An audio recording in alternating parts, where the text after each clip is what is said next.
chose a select few to help you understand the importance of the tri-state area and show you around. Let's get started!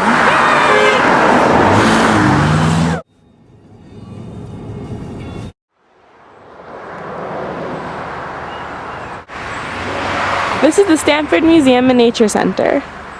Tell us about it, Karen. It's a landmark of Stamford. It's very unique and it has a farm and a museum that speaks about the history, but it's closed today.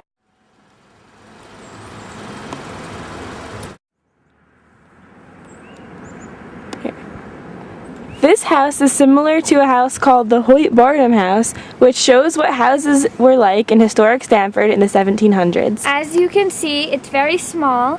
1700 houses were usually one bedroom, where during the day they would have family activities, lunch, dinner, you know, and then at night they pull out a trundle bed where the children would sleep. As you can see, there's a shed, there's one room, very small, and it worked. Okay, so these are what houses looked like in the 1700s. Okay. Alright, let's go on with the tour. It's in here. Okay. Stamford is home to many celebrities, such as Gene Wilder, who was in Willy Wonka, and this is his house. He lives here in Stamford, Connecticut. And he's one of the many famous people who live here.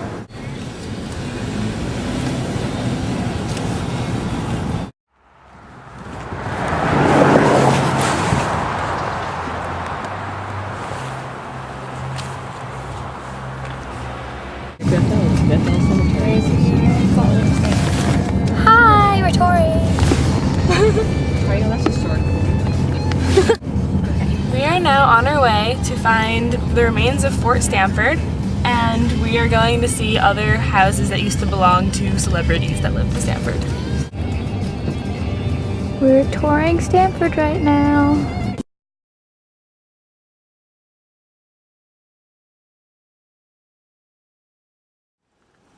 Right now we're at Hulk Hogan's old house in Shoshana. Well, my grandfather lives here now, but he bought it from Hulk Hogan, who's a professional wrestler, well, was, and we're going to go inside and see where he signed the wall.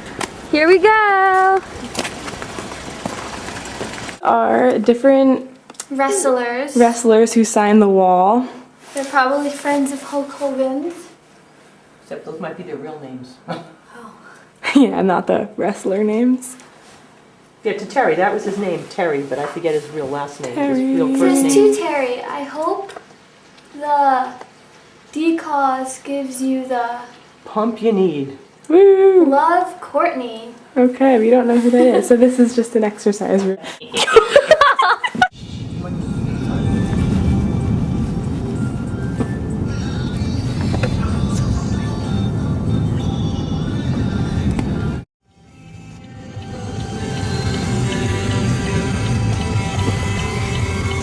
Going into bicultural now. Okay, this is Bicultural Day School. And it's the first Jewish school in the tri-state area to send children to Israel. And we think that's why it's important, because it was the first and only Jewish day school in the area. We went here for Which is why a lot of Jewish people came to live in Stamford, and it became more populated and more of a Jewish community. Yep. And This is where we went to school. Woo. That's it.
Stamford is known as home to many veterans. 420 men from Stamford are known to have fought in the Revolution, and 120 of those men were known to have died. As the plaque says, during the Revolutionary War in the 1700s, Fort Stamford was created to protect the city from being invaded by the enemy, or being taken by the British, and parts of Fort Stamford still remain today. As we can see,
it is a very historic place because Ulysses S. Grant came here for business and met with his business partner.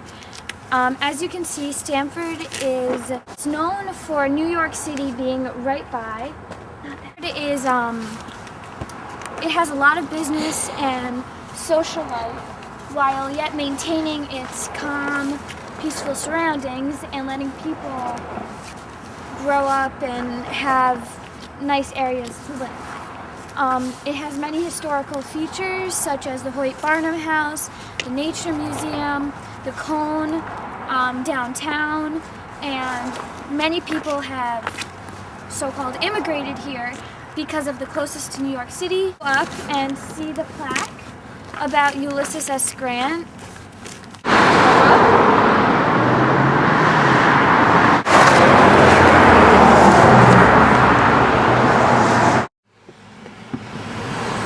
Can you get the sign?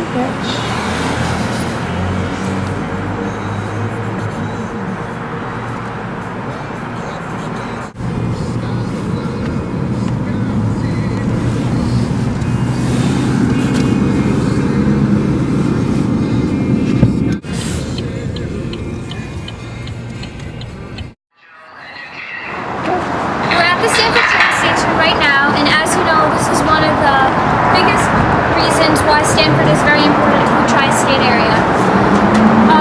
This is Stamford's hub, and it's the only place that has an express train to New York. This affects Stamford because many business people don't want the rush of New York and the fast-paced life. So they come to Stamford, a nice quiet place in town, and they just hop on the train and they go straight to New York. And they commute back and forth. It's a very quick Commute. commute back and forth. So, yeah, this is the train station, one of the main reasons Stamford is very popular. It's a good place to live. Yeah. All right. You enjoyed the tour.